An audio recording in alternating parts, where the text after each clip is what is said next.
हरे कृष्णा कृष्णा कृष्णा हरे हरे, हरे राम राम राम हरे हरे।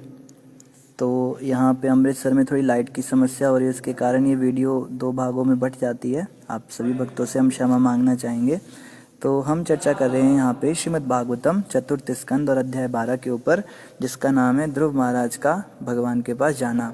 तो ये second video है। फर्स्ट पार्ट जो है इससे पहले अपलोड हुआ है, आप कृपया करके उसको पहले सुने, उसके बाद आप इस पे आ सकते हैं। तो आगे यहाँ पे कहा जा रहा है कि ध्रुव महाराज किस प्रकार से गोलोक धाम गए, वैकुंठ गए, इसके विषय में बताया गया। और अब बता रहे हैं कि कौन व्यक्ति वैकुंठ जा सकता है, वैकुंठ जाने की क्या यहाँ पे क्या क्या क्वालिफिकेशन है वो बताई जा रही है। जो शांत नहीं है वो वैकुंठ नहीं जा सकता, ये बात यहाँ पे बिल्कुल क्लियर बताई जा रही है। जो शांत, समदर्शी तथा पवित्र है तथा जो अन्य सभी जीवात्माओं को प्रसन्न करने की कला जानते हैं, वे भगवान के भक्तों से ही मित्रता रखते हैं। केवल वे ही वापस घर को अर्थात भगवान के धाम को सरलता से जाने में सफलता प्राप्त कर सकते हैं। भगवान के पास जाना इतना आसान नहीं है, भगवान के पास जाने में बहुत कठिनाई होती है।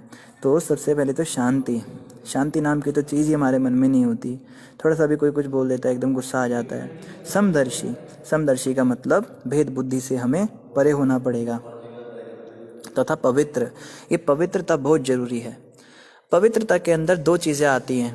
एक तो पवित्रता में आता है शारीरिक पवित्रता। शारीरिक पवित्रता जो आती है वो स्नान करने से आती है और नियमों के पालन से आती है। शुद्धि के नियम, शौच करने के बाद हमें पूर्ण स्नान करना चाहिए, और जब हम लघु शंका जाते हैं उसके बाद हमें हाथों को अच्छे से धोना चाहिए। अन्न खाने के बाद हमें कम से कम 16 बार कुल्ला करना चाहिए, उससे मुख शुद्धि होती है। इस प्रकार के छोटे छोटे नियम होते हैं। वस्त्रों को धोकर ही पहनना चाहिए, शुद्ध करके पहनना चाहिए। और जब हम रात को सोते हैं जिन कपड़ों को पहनकर, उन कपड़ों को दोबारा हमें उठकर केवल स्नान करके और दोबारा धोकर ही पहनना चाहिए। जिन कपड़ों में हम शौच करने जाते हैं उनको भी हमें धो के ही दोबारा पहनना होता है। तो ये सारे नियम हैं। इनसे क्या होता है, इनसे बाहरी पवित्रता आती है। और आंतरिक पवित्रता की बात करें तो वो आती है हरिनाम के जप से। हरे कृष्ण कृष्ण कृष्ण हरे हरे, हरे राम राम राम हरे हरे। जब हम इस महामंत्र का जाप करेंगे तो आंतरिक पवित्रता भी आएगी। तो ये बाहरी पवित्रता और आंतरिक पवित्रता जब आ जाती है तो तथा जो अन्य सभी जीवात्माओं को प्रसन्न करने की कला जानते हैं। देखो, लोगों को प्रसन्न करने की कला भी हर कोई नहीं जानता। अन्य जीवात्माओं की बात हो रही है यहाँ पे, अन्य भक्तों की बात नहीं हो रही है। भक्त समाज में तो करना ही है, पर संसार में भी हमें कोशिश करनी है सबको प्रसन्न करके रखें। प्रभुपाद जी कहते हैं संसार में हर किसी को प्रसन्न करना नामुमकिन है। प्रभुपाद जी कहा करते थे, this world is not for gentleman to live. सज्जन लोगों के जीने लायक ये संसार है नहीं। इस संसार में केवल धोखेबाज रहते हैं, बदतमीज लोग रहते हैं, परेशान करने वाले लोग रहते हैं। क्योंकि ये कलयुग है। कलयुग में पैदा ही वो लोग होंगे जो इतने ज़्यादा दूसरों को विचलित करने वाले होंगे, दुखी करने वाले होंगे। लेकिन बताया गया है कि ऐसे लोगों को भी अगर हम प्रसन्न करके रखते हैं, ये कला हम सीख जाते हैं, तो भगवत प्राप्ति हमें हो जाएगी, वैकुंठ की प्राप्ति हो जाएगी। बहुत मुश्किल है ऐसे व्यक्तियों को खुश करके रखना। कोई कहेगा प्रभु जी हमारे तो बड़े झगड़े होते हैं, तो आप क्या कहेंगे? आपसे पहले तो मैं कहूँगा मेरे बड़े झगड़े हो जाते हैं कई बार। लेकिन तो भी हमें प्रयास यही करना चाहिए, आपसी सद्भाव बनाकर रखें, भाईचारे से, प्रेम से रहें, एक दूसरे को प्रसन्न करने की कला सीख जाएं। तो यहाँ पे क्या कहा जा रहा है, वे भगवान के भक्तों से ही मित्रता रखते हैं। सबसे जरूरी है भगवान के भक्तों से मित्रता रखनी है। केवल वे ही वापस घर को अर्थात भगवान के धाम को सरलता से जाने में सफलता प्राप्त कर सकते हैं। भगवान के धाम वही जा सकते हैं जो ये सब चीज़ें जानते हैं। झगड़े फसाद करते रहेंगे वो भगवान के पास नहीं जा सकते। इस प्रकार महाराज उत्तानपाद के अति सम्माननीय पुत्र पूरी तरह से कृष्ण भावना भावित ध्रुव महाराज ने तीनों लोकों में सर्वोच्च स्थान प्राप्त किया। संत मैत्रेय ने आगे कहा, हे कौरव वंशी विदुर, जिस प्रकार बैल अपनी दाईं ओर बांधे मध्यवर्ती लट्ठे के चारों ओर चक्कर लगाते हैं, उसी प्रकार आकाश के सभी नक्षत्र अत्यंत वेग से ध्रुव महाराज के धाम का निरंतर चक्कर लगाते रहते हैं। तो हमने पहले भी डिस्कस किया था कि ये संसार का जो केंद्र बिंदु है वो ध्रुवलोक है। ध्रुवलोक को सेंटर में रख के उसकी दाईं ओर से सभी जो ग्रह मंडल हैं सब उसकी परिक्रमा लगा रहे हैं। तो ये जो लोग कहते हैं कि मिल्की वे गैलेक्सी घूम रही है, कोई कहता है सूर्य भी घूम रहा है, कोई कहता है पृथ्वी भी घूम रही है, तो ये बस इसी में उलझे रहेंगे। आप बिल्कुल ऊपर के लोक से देखो, ध्रुव लोक पर बैठ के अगर हम देखेंगे तो ही तो पता लगेगा ना कि वास्तविकता क्या है। तो जैसे साइंटिस्ट लोग कहते हैं कि हमारे हिसाब से ऐसा है, हमारे हिसाब से वैसा है, कोई दूसरा साइंटिस्ट कहता है नहीं पहले वाला गलत था, मेरे हिसाब से ऐसा है, तीसरा साइंटिस्ट कहता है वो दोनों ही गलत थे, मैं बताता हूँ सही क्या है। तो सब अपनी अपनी थीसिस देते हैं। कोई कहता है बिग बैंग से फटकर ये संसार बना, एक बहुत बड़ा धमाका हुआ और उसके फटने से पूरी दुनिया बन गई। अरे धमाके होने से दुनिया बनती है क्या? किसी शहर में अगर कोई धमाका होता है तो हम पहले पूछते हैं भाई क्या क्या नुकसान हुआ, कोई थोड़ा ना पूछता है धमाका हुआ था जरा वहाँ पे कितने बस बन गई, वहाँ पे कितनी ट्रेनें बन गई, जरा बताना। कभी कुछ बनता है धमाके में? पागलपन की बातें करते हैं साइंटिस्ट, और हम लोग इसको मान भी लेते हैं। कितनी मूर्खता की बात है, इनकी बेफिजूल की बातें हम मान लेते हैं और हम कहते हैं रामायण और गीता और ये सब सत्य घटनाएं हैं, इसको कहते हैं ये माइथोलॉजी है। मतलब झूठ को सच और सच को झूठ करने की साजिश में ये हिंदू लोग इतने ज़्यादा फंस जाते हैं, वो अपने बच्चों को क्रिश्चियन वाले स्कूलों में भेजते हैं और उनको पढ़ाते हैं कि बच्चों गीता जो है वो तो झूठ मूठ की कहानी है, ये जो ग्रंथ हैं ये सब जो है पागलपन है। जीसस क्राइस्ट सत्य हुए थे, उनको सब जानते हैं, वो यीशु जो है भगवान के पुत्र हुए हैं। बाकी किसने देखा राम को, किसने देखा कृष्ण को? पर ये बातें सत्य नहीं हैं। ऑफ कोर्स जीसस क्राइस्ट भगवान के पुत्र हैं, इसको हम भी मानते हैं, वो बड़े महान संत हैं, लेकिन वो भगवान तो नहीं है ना। जीसस क्राइस्ट ने कभी नहीं कहा आई एम गॉड। वो आप बाइबल अगर कभी भी ध्यान से पढ़ो, कहीं पे भी ये स्टेटमेंट नहीं आता। जीसस कहते हैं I am the son of God, I am the truth the path. वो कहते हैं मैं ही सत्य हूँ, मैं रास्ता हूँ। उस परम पुरुष के पास अगर तुम जाना चाहते हो तो मैं तुमको उसके पास ले जा सकता हूँ। यीशु मसीह ने तो कभी नहीं जगह जगह घूम के कहा कि मैं भगवान का अवतार हुआ हूँ। तो ये जो लोग प्रोपेगेंडा कर रहे हैं कि यीशु मसीह भगवान हैं, इनको जरा पूछो कि जिसको तुम भगवान बता रहे हो उसने स्वयं ही कभी अपने आप को भगवान स्वीकार नहीं किया, तो कैसे तुम ये बातें कर रहे हो? और कृष्ण भगवान छाती ठोक के पूरे सरेआम कुरुक्षेत्र की रणभूमि में, जहाँ पे 64 करोड़ सैनिक इकट्ठे हैं, वहां पे खुलेआम डंके की चोट पे बोल रहे हैं मैं भगवान हूँ। अहम सर्वस्य प्रभवो मत्ता सर्वम प्रवर्तते इति मत्वा भजन्ते माम बुधा भावासान्विता मत चित्ता मत गर्भ प्राणा बोधयंता परस्परम कथयंताश्च माम नित्यम तुष्यन्ति च रमन्ति च। भगवान कहते हैं सर्वयोनिषु कौन्तेय अहम बीज प्रतापिता है। तो अर्जुन को भगवान कृष्ण बार बार हर श्लोक में लगातार कह रहे हैं अर्जुन मैं भगवान हूँ, मैं परमेश्वर हूँ, मुझसे ऊपर कोई नहीं। अहम आदिर ही देवानाम महर्षि नाम से सर्वशाह। उसको हम सत्य मानते नहीं। कृष्ण को किसने देखा, राम को किसने देखा, ये पता नहीं हुए या नहीं हुए। तो ये सब पॉलिटिकल प्रोपेगेंडा चल रहा है, इससे स्वयं भी बचिए और अपने बच्चों को भी बचाइए। आप सभी भक्त भागवत कथा सुनने आते हैं, बहुत अच्छा है, आपका बहुत धन्यवाद, लेकिन अपने बच्चों को भी सुनाइए। कई माताएं हैं जो बताती हैं प्रभु जी हम अपने बच्चों को भी भागवत सुनाते हैं, उन्हें बड़ी अच्छी लगती है। बहुत ज़रूरी है बच्चों, भागवत सुनो, बहुत इंपॉर्टेंट है। हमारे भगवान कृष्ण, भगवान राम यही भगवान है, ये सत्य हैं, ये हुए थे। आपको कई लोग बोलेंगे कि ये नहीं हुए थे, ऐसी ऐसी बातें करेंगे, पर ये बिल्कुल गलत बेफिजूल की बातें बोलेंगे। कहेंगे एक पटाखे के फटने से बहुत बड़ा पटाखा फटा और पूरी दुनिया बन गई। ये बात सत्य कैसे कोई मान सकता है? अब हम जो दिवाली में पटाखे फोड़ते हैं, उसके फोड़ने से थोड़ा ना उसके अंदर से कोई सांप बिच्छू निकलते हैं, उसमें से बस धुआं निकलता है। तो धुआं नहीं है ये संसार, सृष्टि जो है इसको बनाने के पीछे बहुत बड़ा दिमाग का हाथ है। इस सृष्टि के अंदर कला है, इस सृष्टि के अंदर राग है, सुर है, आनंद है, प्रेम है, कितना कुछ है। तो ये सब क्या पटाखे के फटने से बनेगा क्या? तो ऐसी बातों पे हमें बिल्कुल विश्वास नहीं करना। आगे यहाँ पे बता रहे हैं ध्रुव महाराज की महिमा को देखकर नारद मुनि अपनी वीणा बजाते प्रचेताओं के यज्ञ स्थल पर गए और प्रसन्नतापूर्वक निम्नलिखित 3 श्लोकों का उच्चारण किया। नारद उवाच, महर्षि नारद ने आगे कहा, अपनी आत्मिक उन्नति तथा सशक्त तपस्या के प्रभाव से ही पतिपरायण सुनीति के पुत्र ध्रुव महाराज ने ऐसा उच्च पद प्राप्त किया है जो तथाकथित वेदांतियों के लिए भी प्राप्त करना संभव नहीं। सामान्य मनुष्य की तो बात ही क्या की जाए। तो प्रचेता जो थे, कुछ प्रचेता आपस में मिलकर भगवान का यज्ञ करने की तैयारी कर रहे थे। तो जब वो लोग मिलकर यज्ञ करने की तैयारी कर रहे थे, वहां पे नारद मुनि पहुंच गए ध्रुव जी की गाथा गाते हुए। जब उन्हें पता लगा मेरे शिष्य ध्रुव ने भगवत प्राप्ति किया है, नारद जी इतने प्रसन्न हुए, प्रसन्नता के मारे अपनी वीणा बजाते बजाते वो प्रचेताओं के पास पहुंच गए और वहां जाके उनको बोलते हैं कि प्रचेताओं, तुम्हें पता है ध्रुव ने भगवत प्राप्ति कर ली है। और आगे क्या कहने लगे महर्षि नारद ने आगे कहा, देखो ना किस प्रकार ध्रुव महाराज अपनी विमाता के कटु वचनों से मर्माहत होकर केवल 5 वर्ष की अवस्था में जंगल चले गए और उन्होंने मेरे निर्देशों में तपस्या की। यद्यपि भगवान अजय हैं, किंतु ध्रुव महाराज ने भगवत भक्तों के विशिष्ट गुणों से समन्वित होकर उन्हें परास्त कर दिया। तो कह रहे हैं कि देखो, भगवान तो अजय हैं, भगवान को कोई नहीं जीत सकता।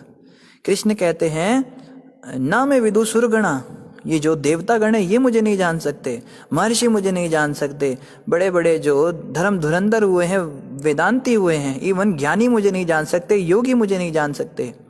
लेकिन वही कृष्ण कहते हैं भक्त्या माम अभिजानाति यावन जस्चास्मि तत्वतः।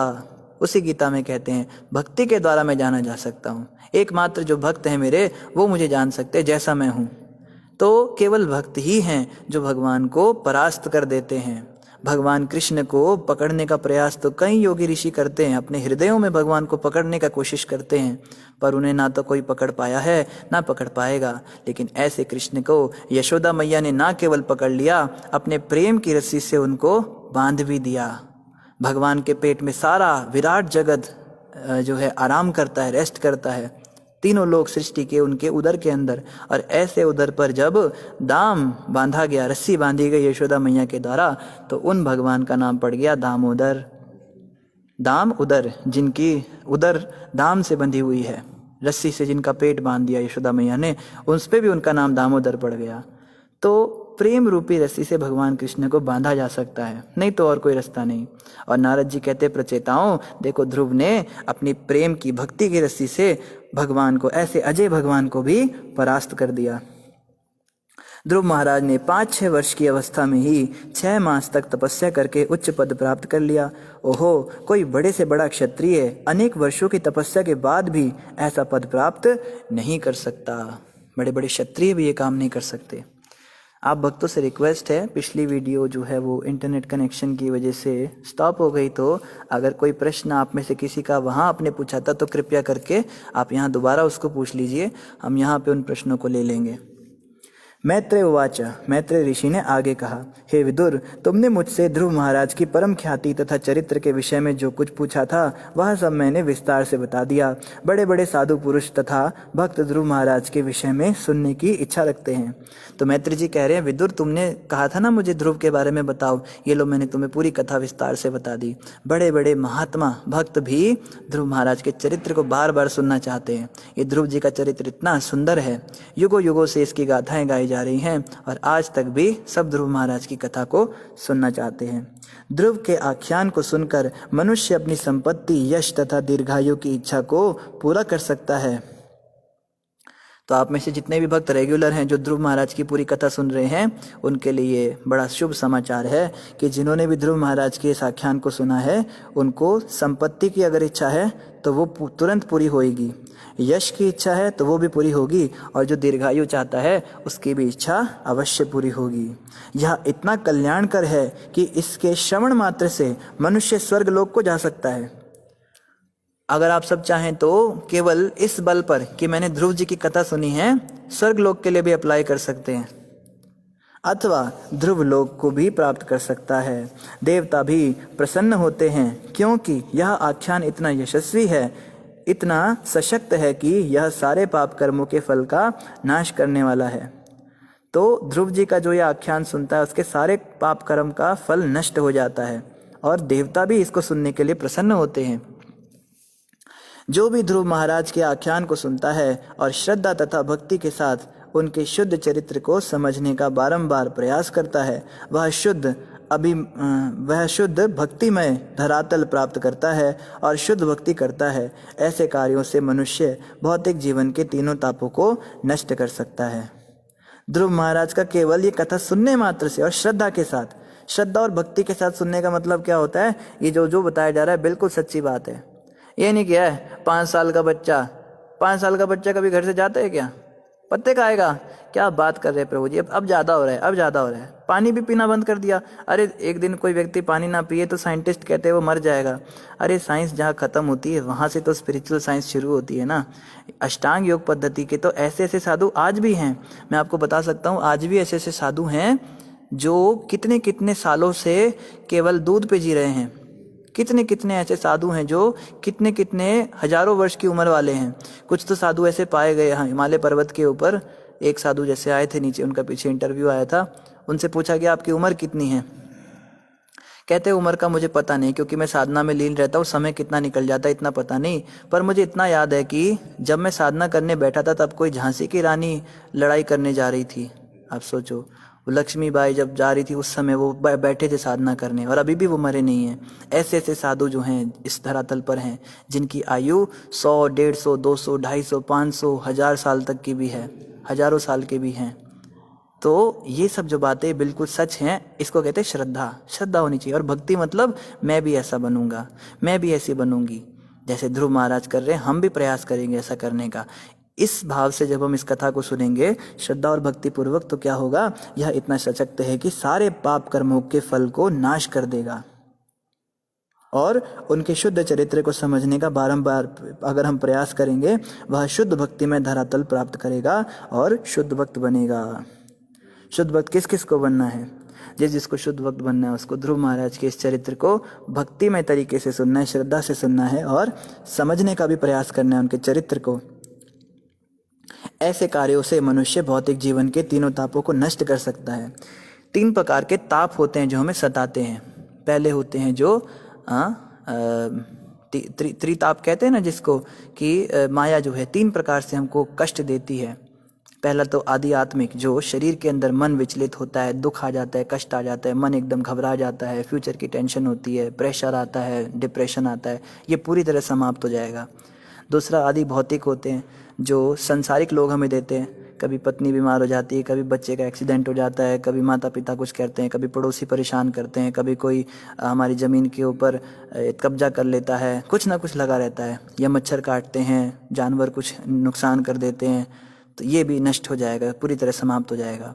और आदि दैविक, जो देवता हमें क्लेश देते हैं, कभी बारिश हो जाएगी, कभी कुछ हो जाएगा, कभी भूकंप आ जाएगा, कभी फसल में सूखा पड़ जाएगा, ये सब भी नष्ट हो जाएगा। जो कोई भी ध्रुव महाराज के इस आख्यान को सुनता है वह उन्हीं के समान उत्तम गुणों को प्राप्त करता है। सुनने मात्र से ध्रुव महाराज के गुण हमें आने लगेंगे। श्रवण की बड़ी महिमा है। जो कोई महानता, तेज या बड़प्पन चाहता है, उन्हें प्राप्त करने की विधि यही है। जो विचारवान पुरुष सम्मान चाहते हैं, उनके लिए उचित साधन यही है। तो जो भी चाहते हैं कि बड़प्पन आए, हमारे अंदर कुछ तेज आए, हमारे अंदर भी कुछ शक्ति आए, हम भी कुछ प्रभावशाली व्यक्ति बन सके, तो उनको यही चाहिए कि ध्रुव महाराज के चरित्र को सुने। देखो, जैसी कथा हम सुनेंगे वैसे हो जाएंगे। अब हम बॉलीवुड की फिल्में देखते हैं, उसमें हीरो हीरोइन जो है उल्टी सीधी हरकतें करते हैं, इसी कारण हमारे बच्चे ऐसे हो जाते हैं आगे, ये भी यही हरकतें करते हैं। सब कुछ जो है पूरा, इसको कहते हैं साइकोलॉजी, साइकोलॉजी पे डिपेंड होता है, मनोविज्ञान।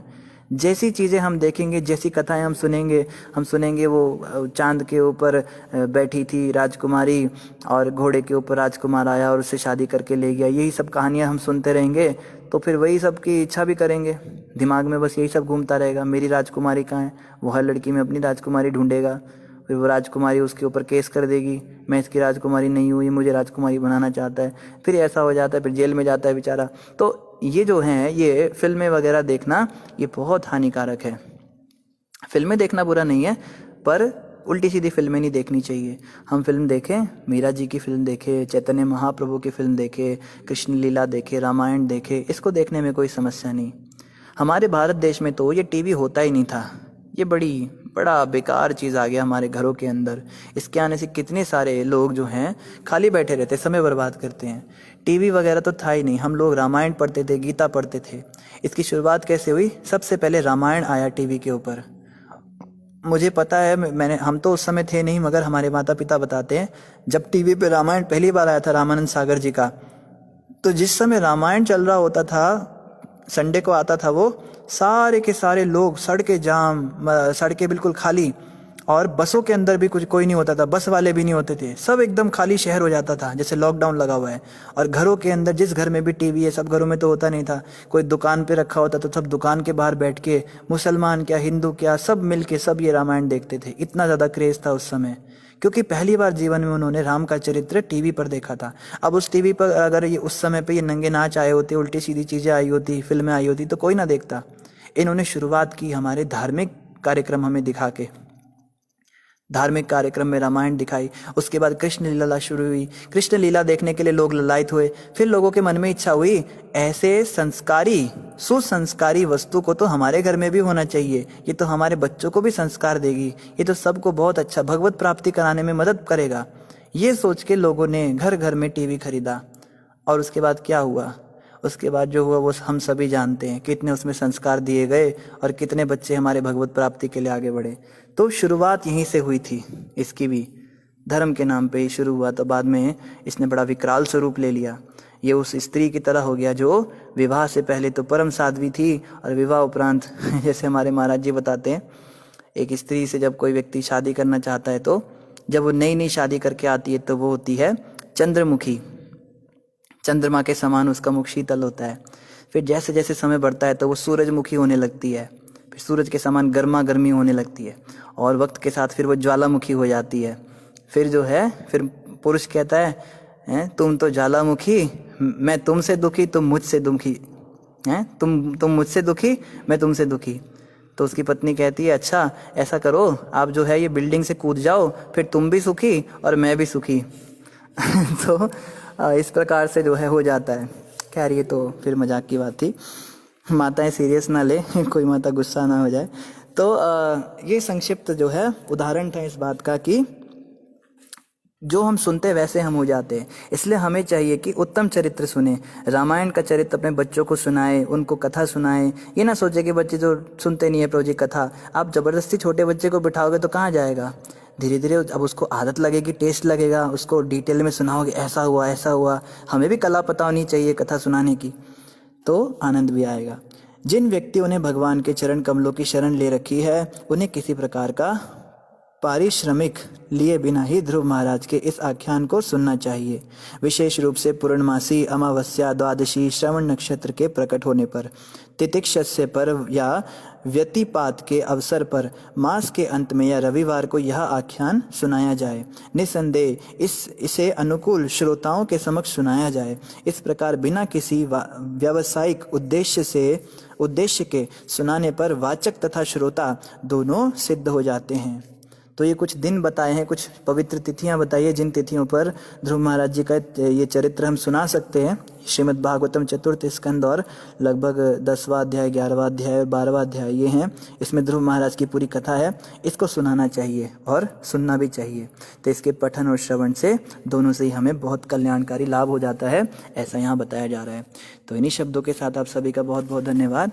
फिर से एक बार हम क्षमा मांगना चाहेंगे, ये जो 2 दिनों से इंटरनेट की प्रॉब्लम हो रही है, हम प्रयास करेंगे कल ये ना हो, कल से हम कुछ व्यवस्था करके रखेंगे। तो अगर आप में से किसी का प्रश्न पिछली वीडियो में था तो कृपया करके आप यहाँ पूछ लीजिए मौखिक उत्तर के लिए, नहीं तो उस वीडियो पे आपको कमेंट के रूप में उत्तर मिल ही जाएगा। तो किसी वक्त का कोई प्रश्न है तो आप अवश्य यहाँ पे पूछ सकते हैं। तो एक प्रश्न हमारे पास आया है, अशोक सपोलिया जी कह रहे हैं, गुरुजी मनुष्य की रचना क्यों हुई? अशोक प्रभु, मनुष्य की रचना इसलिए हुई थी ताकि वो भगवत प्राप्ति कर सके। 84 लाख योनियां जब बनाई गई थी तो वो केवल भोग योनि थी, वो केवल भोग कर सकती हैं। कुत्ते बिल्ली, अगर जैसे कई लोग कहते हैं ना शेर भी तो मांस खाता है, हम भी मांस खाएंगे, वो मांस खाने के निमित्त बना है, वो घास नहीं खा सकता, उसके पास बुद्धि नहीं है, वो भेद नहीं कर सकता, वो चूज नहीं कर सकता, डिसाइड नहीं कर सकता। मनुष्य को भोगना ही जो पशु है उसको भोगना ही पड़ेगा। कुत्ता कभी सोच नहीं सकता कि मुझे इतना कष्ट क्यों दिया जा रहा है, इतनी ठंड में मेरे ऊपर कपड़े नहीं हैं, कुछ नहीं है, मैं बाहर घूम रहा हूँ, मुझे खाने को भी नहीं मिल रहा है, विधाता ने मेरे साथ ऐसा क्यों किया। तो मनुष्य योनि एकमात्र ऐसी योनि है जो विचारवान है, जो सोच सकती है कि क्यों मैं संसार में हूँ, क्यों मैं फंसा हूँ। तो मनुष्य योनि बनाने के पीछे यही उद्देश्य था कि इन बातों को समझे कि संसार में मैं फंस रहा हूँ, परेशान हूँ, भक्ति करे और भगवान के धाम वापस जाए। तो योनि क्यों बनाई गई थी इस पे तो हमें बिल्कुल विचार हम कर सकते हैं, पर इससे अधिक विचार हमें इस बात पे करना चाहिए, अब बना दी तो अब मुझे क्या करना है कि मैं भगवत प्राप्ति कर सकूं। जिस उद्देश्य से बनाया गया था मनुष्य को, अब वो उद्देश्य की पूर्ति मैं कैसे करूं, कैसे भक्ति में आगे बढ़ूं, भगवान के धाम जाऊं और भगवान के धाम में जाकर आनंद कर सकूं। माधवी माता कह रही है, were gopis married to anyone else? If yes, then how were they accepted by Lord Krishna? Madhavi माता, ये थोड़ा सा हाई लेवल क्वेश्चन पूछा आपने। गोपियाँ अगर भगवान कृष्ण के शादी ना करके किसी दूसरे को ब्याही गई थी तो वो कृष्ण के द्वारा कैसे स्वीकार की गई? तो इसके बहुत सारे उत्तर हैं। एक उत्तर इसका है ब्रह्म विमोहन लीला से। श्रीमद् भागवत के अंदर ही अगर आगे 10वां स्कंद आएगा जब, तो वहाँ पे एक कथा आएगी माता कि गोपियों ने जब गोपियों की शादी की उम्र हुई थी तो उस समय पे ब्रह्मा जी सारे बछड़ों को और सारे ग्वालों को चुरा कर ले गए थे वृंदावन से। उस समय भगवान कृष्ण ने उन सभी बछड़ों का और ग्वालों का स्वरूप बनाकर मथुरावासी को पता नहीं लगने दिया कि ब्रह्मा जी ने गड़बड़ की है। 1 साल तक लगभग भगवान कृष्ण उन बच्चों का रूप बनाकर वहाँ रहे और ब्रह्मा जी के धाम में वो सारे बच्चे चोरी रहे। लेकिन बाद में जब भगवान कृष्ण ने ब्रह्मा जी को दिखा दिया कि देखो मैं इतना शक्तिशाली हूँ, मैंने सबका स्वरूप वापस ले लिया, तो ब्रह्मा जी ने उन बच्चों को वापस भेजा। तब कृष्ण ने वापस अपने सारे स्वरूप समेट लिए और वो बच्चे वास्तविक बच्चे वापस आ गए। तो बताते हैं उसी 1 साल के अंदर अंदर ही उन सब बच्चों की शादी हुई थी उन गोपियों से। तो सामान्य जो देखने में आया, दृष्टि में आया कि उनकी शादी उन गोप बच्चों से हुई, पर वास्तव में उनकी शादी तो कृष्ण से हो चुकी थी। और इसका एक और अन्य उदाहरण मिलता है कि पिछले अवतार राम अवतार में भगवान कृष्ण से भगवान रामचंद्र जी से बहुत सारी स्त्रियां आकर्षित हुई थी, और जैसे शूर्पणखा भी हुई थी या और भी बहुत सारी हुई थी।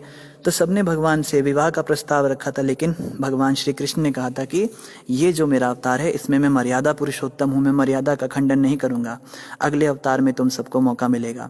दंडकारण्य के अंदर जब भगवान रामचंद्र जी गए थे सीता माता और लक्ष्मण जी के साथ में, जब उनको वनवास मिला था, तो वहाँ पे जो ऋषि मुनि तपस्या कर रहे थे, उन ऋषि मुनियों ने जब भगवान रामचंद्र जी को देखा तो इतने मंत्रमुग्ध हो गए, वो यही भूल गए कि वो पुरुष हैं या स्त्री हैं। वो आत्मा के स्तर पर आ गए और उन्होंने भगवान रामचंद्र जी से प्रेमिका वाला संबंध चाहा कि हम भी इनसे प्रेम कर सकें। तब भगवान रामचंद्र जी ने बोला भाई इस अवतार में नहीं, अगले अवतार में। तो सबको भगवान, जैसे हम कहते हैं ना संडे को कोई भी काम होता है संडे को करेंगे, ये काम संडे को, वो काम संडे को, संडे आते इतने सारे काम सिर पे आ जाते हैं। तो भगवान कृष्ण ने बोला इतने सारे वरदान दे रखे, तो सबको इकट्ठा करके ब्रज में गोपियां बना दिया। वो सारे ऋषि मुनि बड़े बड़े वेद शास्त्र पढ़े हुए, और भगवान कृष्ण ने उन सभी की इच्छा पूरी की। तो इस प्रकार से सारी गोपियां वास्तव में कृष्ण के साथ ही ब्याही गई थी, और इसीलिए भगवान कृष्ण ने उनको स्वीकार भी किया। रेणु माता कह रही है describe the Golok Dham please. Dhruv चरित्र की जय। रेणु माता, गोलोक धाम का मतलब होता है भगवान कृष्ण का धाम। इस भौतिक संसार के अंदर बहुत सारे लोक होते हैं, जैसे पृथ्वी है, इसके ऊपर स्वर्ग होता है, फिर लोक, तपोलोक, महालोक, करते करते ब्रह्मलोक सबसे ऊपर आता है। ब्रह्मलोक तक जो ये सृष्टि है इसको एक ब्रह्मांड कहते हैं। ऐसे ऐसे सैकड़ों ब्रह्मांड, सैकड़ों भी नहीं करोड़ों अरबों ब्रह्मांड भगवान विष्णु के कण कण से निकलते जब वो सांस छोड़ते हैं। और ऐसे भगवान महाविष्णु जो कारण सागर में लेटे हुए हैं, इस कारण सागर के ऊपर ब्रह्म ज्योति आती है। उस ब्रह्म ज्योति के अंदर जो निराकार में लीन होने वाली बातें करते, मुक्ति प्राप्त करने वाले लोग वो जाते हैं। उसके भी ऊपर कैलाश धाम आता है, जहाँ पे भगवान सदाशिव रहते हैं अपने धाम में। उनके भी ऊपर फिर वैकुंठ लोक आते हैं। फिर वैकुंठ पे बहुत सारे होते हैं, वराह भगवान का लोक अलग होता है, फिर कल्कि भगवान का अलग, बुद्ध भगवान का अलग, नारायण भगवान का अलग। तो लक्ष्मी नारायण जी का जो धाम होता है उसके ऊपर फिर साकेत धाम आता है, जहाँ पे सीताराम जी के रूप में भगवान निवास करते हैं। जो राम जी के भक्त होते हैं वो साकेत धाम में जाते हैं। फिर उनके भी ऊपर द्वारका धाम होता है, फिर मथुरा धाम होता है, फिर उसके ऊपर गोलोक वृंदावन धाम सबसे ऊपर होता है। तो वो गोलोक वृंदावन धाम है, वहाँ पे भगवान कृष्ण राधा रानी के साथ हमेशा अपने सच्चिदानंद स्वरूप में रहते हैं। और वही कृष्ण कभी कभी इस पृथ्वी पर भी आते हैं अवतार लेकर, और हमें लीलाएं करके दिखाते हैं, ताकि हम आकर्षित हों उन लीलाओं से और वापस उस धाम में जाने के लिए प्रयत्न करें। अंकित मौर्य जी कह रहे हैं हमको दूसरे लोक में जीवित रहने के लिए उस लोक के एटमॉस्फेयर के अकॉर्डिंग शरीर चाहिए होता है, तो फिर ध्रुव जी कैसे इस भौतिक नश्वर शरीर के साथ वैकुंठ चले गए? ये बहुत ही सुंदर प्रश्न किया अंकित जी आपने। इससे पता लगता है बड़े ध्यान से सुन रहे, धन्यवाद आपका। तो ध्रुव जी को ऐसे संभव हो सका क्योंकि जब हम भक्ति करते हैं तो हमारी बॉडी स्पिरिचुअलाइज हो जाती है। जैसे हम देखते हैं कि जो संत महात्मा होते हैं उनके शरीर को जलाया नहीं जाता, उनको समाधि दी जाती है। समाधि का मतलब होता है शरीर उनका जलाया जाता है, जो शरीर भौतिक हो, है ना। लेकिन जिनका आध्यात्मिक शरीर हो जाता है, जब कोई भक्त बहुत भजन भक्ति करता है, तपस्या करता है इस शरीर में, तो उसकी भजन के प्रभाव से उसका यही भौतिक शरीर ही आध्यात्मिक हो जाता है।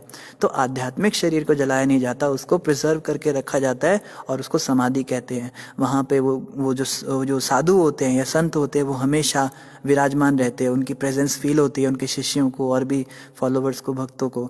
तो ध्रुव महाराज का शरीर स्पिरिचुअलाइज हो गया था, इसलिए वो ऐसा कर पाए। बट हमारे साथ ऐसा नहीं होता। जैसे हम देखते हैं लोहा बहुत समय तक अगर अग्नि के संग में रहता है तो लोहा भी अग्नि बन जाता है तो लोहा, लेकिन अग्नि की तरह एक्ट करने लगता है, उसके पास कुछ ले जाओगे तो जल जाएगा। तो इसी प्रकार से जो भक्त भगवान के बहुत निकट रहते हैं तो वो भगवान तो नहीं बन जाते मगर भगवान के समान ही बन जाते हैं, उनका शरीर भी भगवान की तरह सच्चिदानंद स्वरूप हो जाता है। ऐसा होता है। माधवी माता कहती है, why gopi never wanted mukti and always want to remain with lord Krishna on earth. Madhavi ji, मुक्ति पाकर करेंगे क्या? मुक्ति पाकर अगर हम अपने प्रेमी से ही दूर हो जाएं, भगवान से ही दूर हो जाएं, तो ऐसी मुक्ति को तो उसके माथे तो सिल पड़े। क्या करना है ऐसी मुक्ति का? कोई जैसे एक भौतिक उदाहरण देते हैं कि अगर कोई पति अपनी पत्नी को बोले कि तुम्हारे पास दो ऑप्शन हैं, या तो तुम मेरे साथ गरीबी में रहोगी या फिर तुम बहुत अमीर पैसे वाले अपने मायके वापस चली जाओ, वहाँ जाके रहो। तो एक अच्छी पत्नी हमेशा पति की संगति चाहेगी। अर्जुन के पास भगवान कृष्ण ने दो ऑप्शंस रखे, या तो मेरी चतुरंगिनी नारायणी सेना ले लो या तो मुझे ले लो अर्जुन। यही सेम चीज़ दुर्योधन के भी सामने बोली गई। तो दुर्योधन जैसे लोग जो हैं वो डिप्लोमेटिक तरीके से सोचते हैं, वो कहते हैं हम प्रैक्टिकली सोचते हैं कि मुक्ति ज़्यादा बड़ी है। नारायणी सेना में इतने सारे लोग हैं, ये तो एक कृष्ण है, एक कृष्ण से अच्छे इतने हजारों लाखों सैनिक और इतने हाथी घोड़े। तो उसने प्रैक्टिकली सोचा और वो नारायणी सेना लेके चला गया।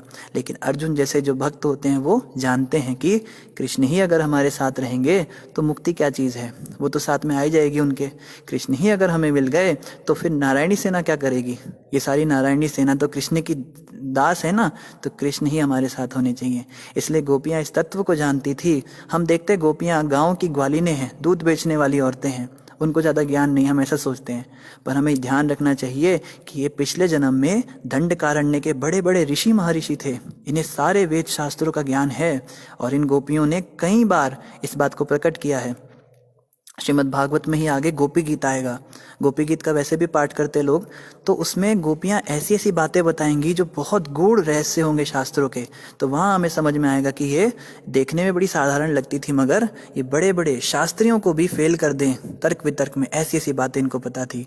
इसलिए गोपियों ने समझ लिया कि परम भगवान कृष्ण से ही प्रेम करना जीवन का उद्देश्य है। मुक्ति वगैरह तो कृष्ण के चरणों के नीचे ही दासी बन के उनकी सेवा करती है। तो अगर कृष्ण ही मिल जाएंगे तो मुक्ति के लिए क्या चिंता करनी। डिम्पल जी कह रहे हैप्पी न्यू ईयर। डिम्पल जी आपको भी और सारे भक्त जो भी सुन रहे हैं श्रोतागण, आप सभी को नव वर्ष की शुभकामनाएं। हालांकि ये हमारा हिंदुओं का सनातन धर्म का तो नव वर्ष नहीं है, पर चलो इसका प्रचलन चल गया है तो आप सभी को नव वर्ष की बहुत बहुत शुभकामनाएं। माधवी माता आगे भी कह रही, you said mukti is goal, then what about gopi? Madhavi माता, मुक्ति का मतलब होता है जन्म मृत्यु से चक्र को छूटाना, ठीक है। और हमको मुक्ति भक्ति वाली चाहिए। मुक्ति भी कई प्रकार की होती है, सायुज्य, साधाम्य, सालोक्य, सामीप्य, सारूप्य, ये अलग अलग मुक्तियाँ होती हैं। तो जब हम कहते हैं हमें मुक्ति चाहिए तो एक्चुअली हम उस मुक्ति की बात कर रहे होते हैं जिसमें कृष्ण हमारे साथ रहेंगे। हम उस मुक्ति की बात नहीं करते जिसमें कृष्ण से हम दूर हो जाएंगे। तो ऐसी मुक्ति का हमें क्या काम जिसमें कृष्ण ही हमसे दूर हो जाएं। उससे अच्छा तो हम इस संसार में ही फंसे रहें पर कृष्ण हमको मिल जाए, बस कृष्ण हमारे साथ रहें, कृष्ण प्रेम हमें मिल जाए। और माधवी माता आगे भी कह रही है, why you have so much problem from stri, every girl is not wrong. Madhavi माता, स्त्री तो हमारी माता है और कभी कभी हम थोड़ी लाइट जोक्स क्रैक कर देते हैं, कृपया करके इनको लाइट मोड पे लें, इनमें कोई भी गंभीरता की बात नहीं है। और बात रही स्त्री की तो मीरा जी कहती है हम सभी स्त्री हैं, इस संसार में केवल एक ही पुरुष हैं और वो कृष्ण हैं और हम सभी उनकी पत्नियां हैं। तो अगर आप सोचती हैं कि आप स्त्री हैं और हम पुरुष हैं तो ये बात थोड़ी सी गलत हो जाएगी, क्योंकि हम सभी स्त्रियां हैं। और पिछले जन्म में आप भी पुरुष रहे थे, आपने भी यही सब किया था। और पिछले जन्म में हम भी स्त्री थे, हम भी सुनते थे, तो इस जन्म में आप भी सुनिए है ना। तो ऐसा है, कौन पुरुष है कौन स्त्री है कहना बड़ा मुश्किल है, क्योंकि जो पुरुष स्त्री के चिंतन में मृत्यु को प्राप्त करता है वो अगले जन्म में स्त्री बन जाता है, जो स्त्री पुरुष के चिंतन में मृत्यु को प्राप्त करती है वो पुरुष बन जाती है। तो स्त्री पुरुष ये सब जो है ये आत्मा के स्तर की बात नहीं, तो शारीरिक स्तर की बात है। थोड़ा जोक वगैरह लाइट नोट पे होता है तो कृपया करके आप उसको गंभीरता से ना लें। रेणु माता कह रही है आई वॉन्ट टू नो वो कैसे हैं। रेणु माता कौन कैसे हैं, थोड़ा सा आप कंप्लीट क्वेश्चन पूछेंगे तो एक्चुअली हम जब बोल रहे होते उस समय आप प्रश्न डाल देते पर हमें पता नहीं चल पाता कि आप क्या कह रहे हैं। अच्छा हाँ ठीक है, रेणु माता ने कह दिया धाम। आई वांट टू नो धाम कैसा है। रेणु माता गोलोक का पूरा डिस्क्रिप्शन आएगा आगे, ब्रह्म संहिता का भी किसी दिन हम रख सकते हैं सारांश में, और वैकुंठ का पहले आया था डिस्क्रिप्शन, आप उस समय थे नहीं। तीसरे स्कंद में वैकुंठ का पूरा वर्णन आया था डिटेल में, वहाँ पे विमान उड़ते हैं, वहाँ पे भगवान विष्णु के समान सब लोग रहते हैं, जितने भी पुरुष हैं उनके चतुर्भुज हाथ होते हैं, श्याम वर्ण के वो होते हैं, पीली धोती पहनते हैं। और वैकुंठ की जो स्त्रियां हैं वो इतनी सुंदर लगती है, उनके दांत मोतियों के समान चमकते हैं, उनकी आंखें बड़ी बड़ी और सुंदर होती हैं, उनके शरीर की बनावट जो है वो स्वर्ग की अप्सराओं को भी मात देती है, और वो जब हंसती हैं तो लगता है जैसे बादलों के बीच में बिजली कड़क गई हो, और ऐसे वो सभी वहाँ पे आनंद करते हैं। भगवान के धाम में केवल आनंद ही आनंद है। अगर हमें मोटे मोटे तौर पे समझना हो कि भगवान का धाम कैसा है तो बिल्कुल सिंपल एक फॉर्मूला है, इस संसार से बिल्कुल उल्टा भगवान का धाम है। इस संसार में जो होता है वही सब वहाँ नहीं होता, और जो यहाँ पे हम करने की कोशिश करते हैं पर होता नहीं वो वहाँ होता है। इस संसार में हम प्रेम करने की कोशिश करते हैं पर हमेशा ही हमें धोखा मिलता है, उस धाम में कभी भी धोखा नहीं मिलता। इस धाम के अंदर हम अगर किसी से बात भी करते हैं तो मतलब से करते हैं, वहाँ पे मतलबीपन कुछ होता नहीं, यहाँ पे केवल झगड़े फसाद और यही सब होता रहता है, वहाँ पे ये सब होता नहीं। तो जो भी यहाँ नहीं होता वो वहाँ पे होता है, ऐसा हम समझ सकते हैं। समृति माता कह रही है प्रभु जी तो फिर गोपियाँ सबसे उत्तम भक्त कैसे हैं, अगर वो पिछले जन्म में संत थे और गोपियाँ तो प्रेमिका हैं, भगवान की पत्नियाँ नहीं। समृति माता जी जब तक वो संत थे तब तक वो महान भक्त थोड़ा ना बने थे, उनको गोपी बनना पड़ा, एक जन्म एक्स्ट्रा लेना पड़ा, तब जाके वो महान भक्त बने। संत जो होते हैं वो भी दो तरह के होते हैं, एक होते हैं सकाम संत, एक होते हैं निष्काम संत। सकाम मतलब मैं भगवान की भक्ति तो कर रहा हूँ पर बदले में मुझे कुछ चाहिए। जैसे द्वारका की रानियां हैं, जो द्वारका में रानियां हैं भगवान कृष्ण की, वो चाहती हैं कि कृष्ण हमारे पति रूप में मिलेंगे तो ही मैं उनकी भक्ति करूंगी, उनसे प्रेम करूंगी। अगर कृष्ण मेरे पति नहीं बने तो फिर मैं नहीं उनसे प्रेम करूंगी, फिर मैं नहीं रह सकती है इस तरह से। तो द्वारका की रानियां कभी सोच भी नहीं सकती कि कृष्ण उन्हें छोड़कर चले जाएंगे, वो बहुत दुखी हो जाएंगी अगर कृष्ण चले गए।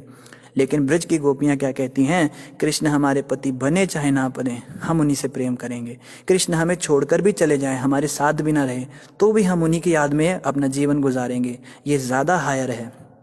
इसलिए पत्नियों से बढ़कर ब्रज की गोपियां हैं, क्योंकि उन्होंने निष्काम भाव से प्रेम किया, बदले में कुछ भी नहीं चाहती। देखो इस संसार में कोई किसी से प्रेम करता है तो इतना तो चाहता है ना, कम से कम तुम हमारे साथ रहो, हमें याद तो रखो। गोपियों को 100 साल तक कृष्ण ने याद भी नहीं किया कभी, 100 साल के बाद उद्धव को भेजा बीच में। तो गोपियों का जो भाव है वो सर्वश्रेष्ठ है, लेकिन ये तब तक सर्वश्रेष्ठ नहीं था जब तक कि वो ऋषि स्वरूप में थी, उनको गोपी बनना पड़ा। तो हमको भी यही समझना है कि कृष्ण से निष्काम प्रेम करना है। कृष्ण चाहे तो हमें दुख दें, कष्ट दें, हमें बहुत सुंदर शरीर ना दे, हमें बहुत सुंदर वाणी ना दे, हमें बहुत पैसे वाला अमीर घराना ना दे, कृष्ण हमें बहुत अच्छा कुल भी ना दे, कृष्ण हमें बहुत बुद्धि भी ना दे, मूर्ख बना दे, कृष्ण हमें वाहवाही भी ना दे, हमारी खूब बेइज्जती कराएं। कृष्ण की भक्ति करने के बदले में अगर हमें बातें सुननी पड़े, बेइज्जती सुननी पड़े, लोग हमें ताने कसे, हम सब सहन कर जाएंगे, बस कृष्ण खुश रहने चाहिए। ये जज्बा जिस दिन आ गया उसी दिन आप समझ जाना कि यही सर्वश्रेष्ठ भक्ति है। वैकुंठ प्रभु ने महाराज जी के आज के प्रवचन का लिंक डाल दिया, अब सभी भक्त उस प्रवचन को अवश्य सुनिए, और वैकुंठ प्रभु ने ग्रुप का भी लिंक डाल देंगे। आप में से जो भक्त ग्रुप में ज्वाइन करना चाहते हैं ग्रुप में भी अवश्य ज्वाइन करें। जितेंद्र प्रभु जी कह रहे हैं प्रभु जी सबको एक ही बात बताइए, कृष्ण को पना कलिया क्या करना चाहिए, पाने के लिए क्या करना चाहिए। जितेंद्र जी कृष्ण को पाने के लिए बस एक चीज़ करनी चाहिए, हरे कृष्ण कृष्ण कृष्ण हरे हरे, हरे राम राम राम हरे हरे, बस ये करना है। पर यही नहीं होता, इसको छोड़ के सब कुछ हो जाता है। यही समस्या हमारे साथ है, जप ही नहीं होता हमारा। जप उसका अच्छा होगा जो श्रवण अच्छा करेगा। ये कथा भी हम केवल इसलिए सुना रहे हैं या आप सब इसलिए सुन रहे हैं ताकि हमारा जप अच्छा हो। अगर इस कथा को सुनने या सुनाने से जप ही अच्छा नहीं होता तो इसका भी कोई लाभ नहीं। अल्टीमेटली हमें जप ही करना है। कहा गया ना, हरेर नाम एव केवलम कलौ नास्तेव नास्तेव नास्तेव गतिरन्यथा। हरि का नाम जपो, हरि का नाम जपो, हरि का नाम ही जपो। कलयुग में अन्य कोई साधन नहीं है, अन्य कोई साधन नहीं है, अन्य कोई साधन नहीं है। तो हमारा भागवत पढ़ना, तिलक लगाना, 4 नियम का पालन करना, या सुबह मंगल आरती उठना, मंदिर में ज्वाइन करना, या फिर डेली हमें कथा सुनना, सब कुछ केवल केवल केवल केवल केवल एक ही चीज़ के लिए है कि हमारा जप हो जाए। बस भगवान तो जप से मिलेंगे जितेंद्र जी, यही एकमात्र हमारा तो जो निष्कर्ष निकला गुरु महाराज के द्वारा। प्रभुपाद जी कहा करते थे 99% of your spiritual advancement depend upon your quality of rounds. हमारी 99% साधना जो है वो जप से होती है, बाकी सब 1% में आता है। कथा सुनना या प्रचार करना या फिर मंगल आरती उठना या और भी जितने नियम हम पालन कर रहे हैं, ये सब 1% में आते हैं। 99% quality of your rounds. Quality मतलब कितना अच्छा जप कर पा रहे हो आप, आपका जप कितना अच्छा हो रहा है, कितना ध्यानपूर्वक एक एक शब्द को सुन पा रहे हो, कितना उस मंत्र पे फोकस कर पा रहे हो, उसके अर्थ को कितना समझ पाए हो। तो जप ही मेन है जितेंद्र प्रभु, जप से ही भगवान मिलेंगे। माधवी माता आगे कह रही है, but you said after mukti we go to God. Madhavi Mata, भगवान के भी बहुत सारे स्वरूप हैं। भगवान का निराकार स्वरूप भी है, भगवान का साकार स्वरूप भी है। तो सालोक्य भक्ति में क्या, सालोक्य मुक्ति में होता है भगवान के लोक में पहुंच जाते हैं। सामीप्य मुक्ति में हम भगवान के इर्द गिर्द घूमते रहते हैं। साधाम्य भक्ति में भगवान के धाम चले जाते हैं। सारूप्य भक्ति में भगवान जैसा रूप हमें मिल जाता है। तो ये सारी की सारी जो मुक्तियां हैं, क्षमा कीजिएगा, भक्ति नहीं मुक्ति, इन सभी मुक्तियों में या तो धाम में जाएंगे या उनके आसपास घूमेंगे या उनका रूप बना लेंगे, ये सब होगा। लेकिन जो अल्टीमेट मुक्ति जो हमें चाहिए वो है कृष्ण प्रेम। कृष्ण से हमें प्रेम हो जाए। ज़रूरी नहीं कि भगवान के धाम पे हर व्यक्ति जो रह रहा है उसको भगवान से प्रेम हो सकता है वो धाम तक पहुंच गया मुक्ति के बल पर, लेकिन भगवान से उसकी विशेष रुचि होगी नहीं। ऐसा भी कई बार होता है। प्रेम तो सब भगवान से करते हैं मगर इतना घनिष्ठ नहीं कि बस रात दिन प्रेम ही कर रहा है कृष्ण से। तो ये जो है ये मुक्ति की पराकाष्ठा है। सबसे बड़ी मुक्ति ये है कि हमें कृष्ण प्रेम मिले, बस इसके लिए हमें प्रयास करना है। बाकी और भी मुक्ति अच्छी हैं, धाम में जाओ, वहाँ रहो, भगवान जैसा स्वरूप प्राप्त करो, वो भी अच्छा है। लेकिन सबसे अच्छा है भगवान से प्रेम करना हम सीख जाएं, बस ये मुक्ति हमको चाहिए। ये मुक्ति अगर मिल गई तो मरने की भी जरूरत नहीं। ये मुक्ति तो जीते जी मिल जाती है। इस संसार में रहते रहते हमें ये मुक्ति मिल सकती है कि हमें कृष्ण से प्रेम हो जाए। ऐसे लोग जो कृष्ण से प्रेम करते, संसार से प्रेम नहीं करते, वो इस संसार में रहते हुए भी मुक्त पुरुष माने जाते हैं। रेणु माता कह रही है, आई फील वेरी ब्लेस्ड, आज मैं प्रभु कृपा से 71 माला जप कर पाई।